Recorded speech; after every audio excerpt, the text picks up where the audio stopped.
What is up, you beautiful bunch? Welcome back to the channel.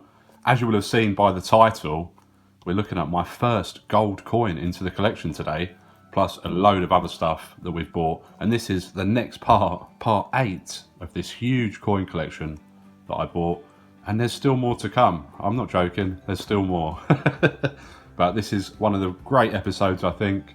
Our first gold coin, and it's in this case. Let's have a look. There we go. $50, Independence, 1973. Doesn't sit very nicely in the case, so it's been rattling around a bit. And it is from the Commonwealth of the Bahamas. We see Elizabeth II there on the obverse. Quite a nice portrait in this colour, isn't it? And then the two flamingos there. Very nice design, I think. 50% gold, so quite a chunk of gold. And you're looking at around £320-ish, just in the value of the gold in this coin. You probably wouldn't pay much more. It's not much of a collector's piece, to be honest. Only really worth the gold content, but I really like the design. And I think I'm going to keep it. But there we go, my first gold coin. What else have we got? We've got this whole folder to have a look through. So let's get into it. And there is quite a bit here. We won't look at all of the coins, of course. But first up, we've got a page of sixpence. Pick out a few key ones here in the top left there. You can see it. George IV sticking out like a sore thumb there, I think.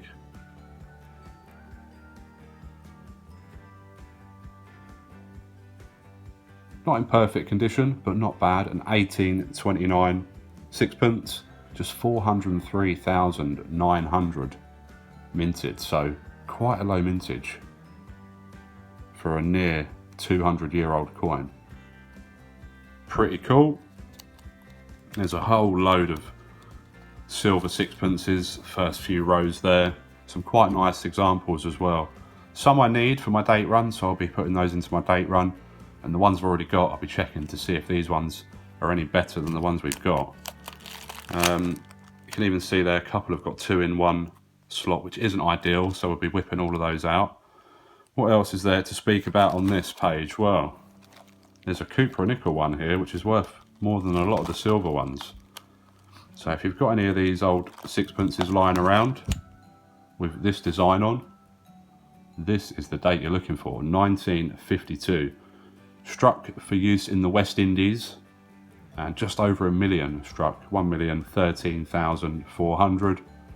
And you're looking at about £10 for this coin. They are quite scarce. And this one's not in too bad of a condition. Definitely one we don't have already, so that will be going into the collection as well. Pretty cool. And there's a couple of Victorian ones here, but they're pretty toast. One up there and one down in the corner there as well. Let's take this page out, make it a bit easier, I think, as we move through. Then we've got some shillings, and a bit worn this first one. Can't even see a date on it there. 1 shilling. It is a Victorian one. I'm not sure what we'll do with that. Nice couple coming up though, if we can get them out of the pages. There we go, George III, 1819.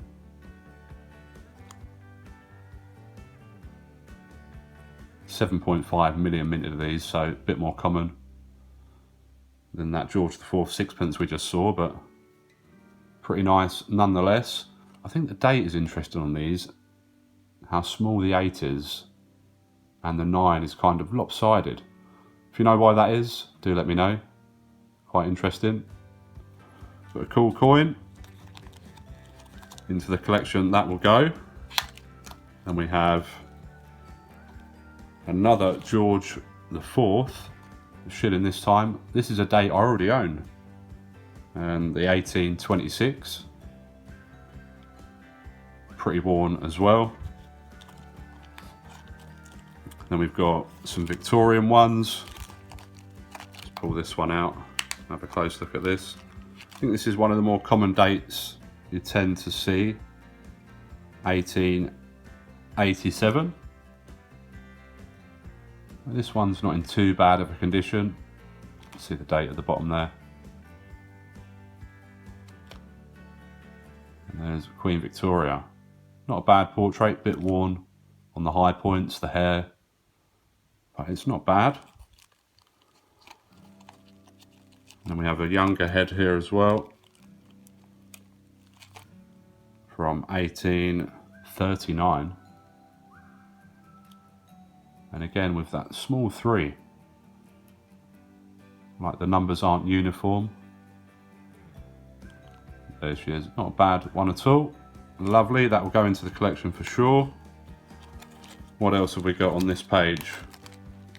One of the more exciting pages, I think. And we have here,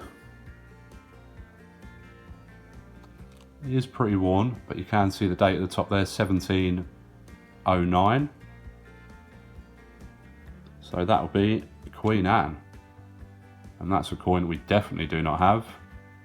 So into the collection, that will go as well. Lovely stuff. Another more modern Victoria there. Again, some nice other silver ones. We'll have a look at that in a second. But I thought this was a really nice example. Lovely condition on a 1916 shilling. Nice toning around the edges. George V there. Lovely coin. Probably one of the nicest shillings that I now own. Lovely, lovely stuff. But again, a load more dates that I won't have already, so these will be going into the collection. And the ones that I do have, again, we will check to see if they are better quality or not. And here we have George I. Now this has been bent at some point and then re-straightened. Probably or possibly a metal detecting find at some stage. And you see at the top there, the date 1723. So pretty cool. Love that. George I. Not in perfect condition, but still worth a few quid looking like that. Then we have a load more silver ones. Again, some nice condition, nice 1940 Scottish one there. That looks lovely, doesn't it? And a 1941 as well. Pretty nice. What else? Well, we've got some more shillings, a few more silver ones at the top. Well, just a couple there. And then all of the different cupronickel dates with the change of design as well there into the 50s and the 60s. English with the 3 lines and the Scottish with a single line. Again, we'll be looking to see if they're better than the ones we already own, because we do have, I think, most of those already. A couple of old large 5 pences there. Same deal, we'll see if they're any better than the ones we already own. And again, a load more 5 pences at the top row there, and shillings to have a check against our date runs. Okay, and more shillings on shillings on shillings. More different silver ones, different dates which were omitted from the previous pages, I think. Mostly Scottish ones here, aren't they? With the single line. Some not in the greatest condition. Can see this green and coming around the edge, and that's the PVC in these pages, I think. Another George III coin up there, not in the greatest condition though, and completely worn on the other side. What else? A couple more pages to go. We have a Gothic Florin. I believe. Yeah, definitely a Gothic Florin. Very worn though, which is a shame. In very nice condition. These fetch a fortune. Wouldn't get much for one in this condition though. And the date on this in Roman numerals there. And it's an 1872. Just about to see the end of the date there. And some more florins, silver ones. Again, some with this greening, but then some in very nice condition. There's a 1937 there. Looks very nice indeed.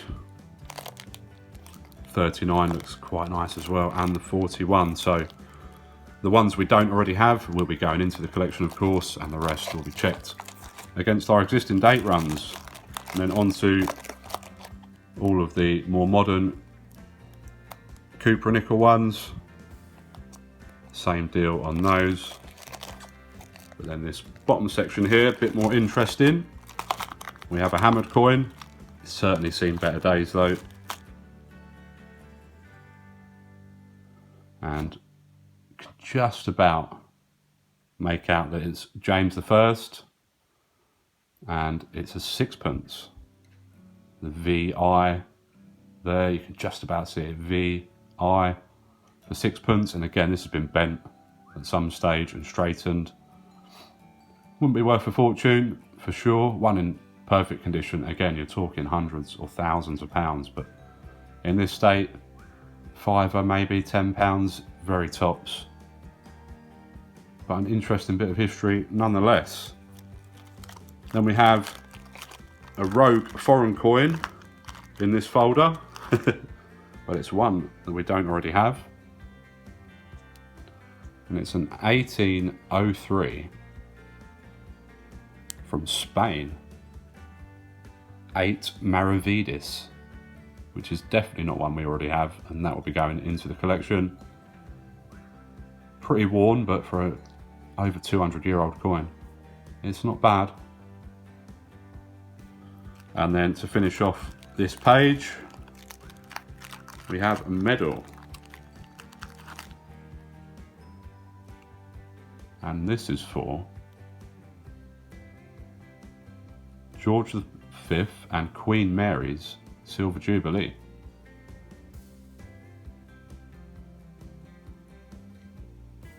The date evades me now. I forget. But yeah, you can get these with some alternate mint marks down here. This is the more common one, but it's still, again, worth a few quid. Sterling silver, and not bad. Not in perfect condition, but not the worst either. That will go into our token or medal collection. Then we've got some old large 10 pences. Again, these will be checked against the date runs to see if they are any better. And then we have an Edward VII florin, and the shame about this one is, as does happen with these, one of the high points are the dates, so it's one of those where you can't quite make out the date on it. 1900 something, 3? No, I'm not sure. Let me know what you think. But there we go, that is about it, I think. There is also this last page with 3 Winston Churchill crowns, and we have already got these coming out of our ears, so there's another 3 for the stash of those. Well, let me know what you thought. Coin of the day, got to be $50. 50% gold. What a beauty. Smash that thumbs up. We'll have another episode of this coming fairly soon. We are getting through this collection though, there won't be too much more. And then we'll see what else we can come up with. But coin hunts on the way as well. Leave me a comment down below, of course. Subscribe if you're not subscribed. And I'll see you next time for some more coiny goodness. See you later.